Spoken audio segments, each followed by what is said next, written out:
Ilikuwa asubuhi na mapema ya Ringemambi Genko ambapo alituandalia kiamsha kinywa vizuri, akaandaa watoto vizuri. Katika kati hiyo nikaenda nikachukua, niko na suti 3, nikachukua koti ya kwanza kufaa akanikatasa, nikachukua koti ya pili akanikatasa.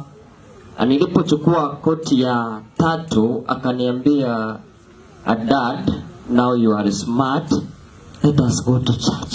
Mke wangu nikampea the last chance yeye kama mama, kamwambia, "Mom, now you can stand up and also you tell us umewaibia bwana."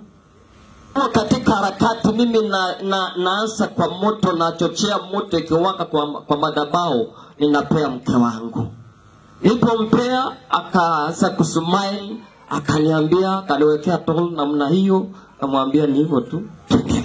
Watu wengine wako wanaona ni mimi na mke.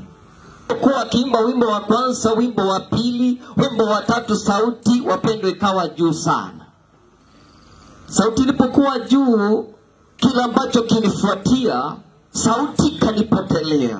Nilipoangalia mpendwa wangu, akaniangalia tapu, akanipigia smile mara ya kwanza, ya pili akafunga macho, akasilai, akaanguka.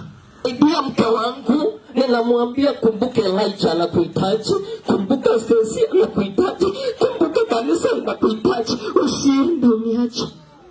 Hakusimama, hakuongea. Wapendwa, mama ameenda, amba tumnisaidie maombi. Jehova atusaidie kama familia, kama watoto. Hakurogwa, hakufanyiwa chochote. Ni wakati wake ulifika.